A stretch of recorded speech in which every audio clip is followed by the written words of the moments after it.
क्या लेने के लिए अब घर में आ रही हो? निकल यहां से अभी की अभी। यह कोई समय है घर आने का? नौकरी करती हो तो इसका मतलब ये नहीं कि जब मन हुआ तब मुंह उठाकर चली आई। सास सुमित्रा देवी बहू आरती पर चिल्लाते हुए बोली।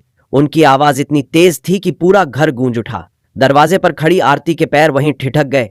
कहां तो वह घर में घुसी भी नहीं थी और कहां उसे इस तरह फटकार सुननी पड़ गई। पर सुमित्रा देवी कहां चुप रहने वाली थी। उन्होंने आगे कहा, पहले तय कर लो कि इस घर में रहना है या नहीं। यह तुम्हारा मायका नहीं, यह तुम्हारा ससुराल है। यह अच्छे घर की बहू के लक्षण नहीं होते। हमें भी समाज में जवाब देना पड़ता है। आरती की आंखें छलछला गईं, लेकिन अपनी ननद नीता को पीछे खड़ा देखकर उसने आंसू रोक लिए।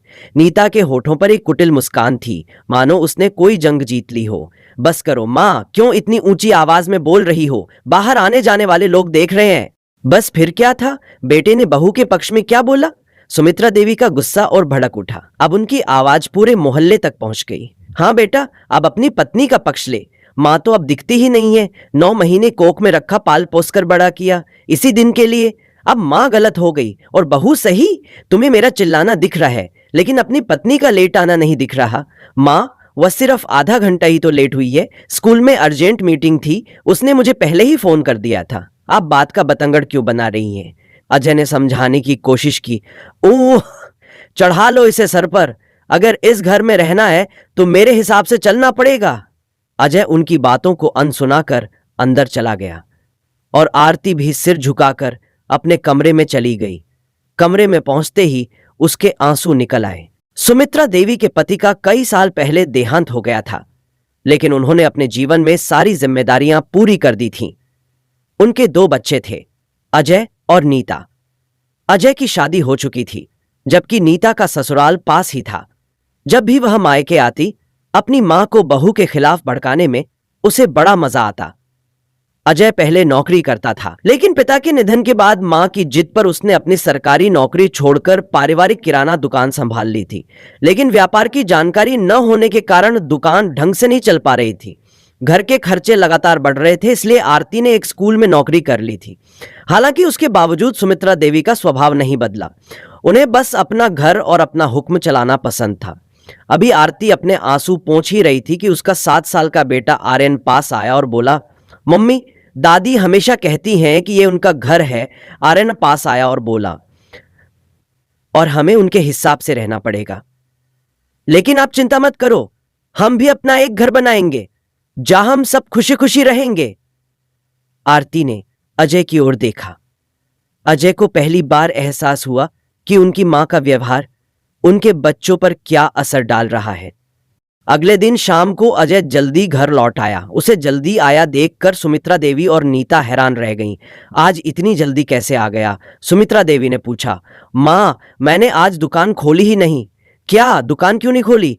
क्योंकि मैंने नौकरी ज्वाइन कर ली है। कल से मेरी नई नौकरी शुरू हो रही है। हाँ, तनख्वाह थोड़ी कम है, लेकिन दुकान से तो बेहतर ही है, और आने वाले समय में यह बढ़ जाएगी। तो दुकान का क्या होगा? सुमित्रा देवी हैरान रह गईं। मैं किसी लड़के को रख दूंगा, वह दुकान संभाल लेगा। मैं सुबह शाम जाकर देख लूंगा। वाह बेटा, अब इस उम्र में मां को दुकान पर बैठाएगा? नीता ने व्यंग्य किया। दीदी, आप बीच में मत बोलो।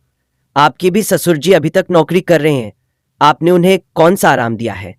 अजय ने जवाब दिया। नीता चुप हो गई, लेकिन सुमित्रा देवी फिर चिल्लाएं, यह घर मेरा है, यहां मेरे हिसाब से चलना पड़ेगा।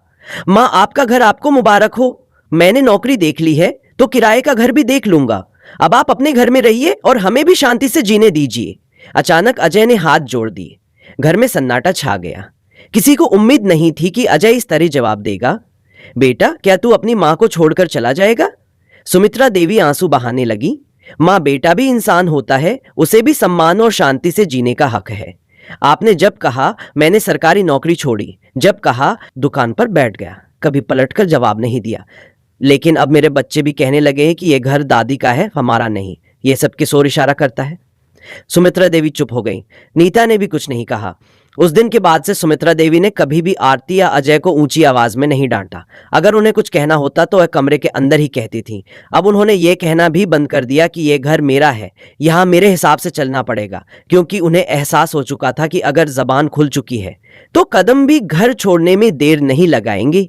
सीख सम्मान हर रिश्ते में जरूरी होता है, फिर चाहे वह माता पिता हो या संतान, अधिकार जताने से पहले प्यार जताना जरूरी होता है। दोस्तों, जब भी हम कोई कहानी सुनते हैं तो वह सिर्फ शब्दों का खेल नहीं होता, वह हमारी भावनाओं को छूती है, हमारे दिल को झकझोरती है।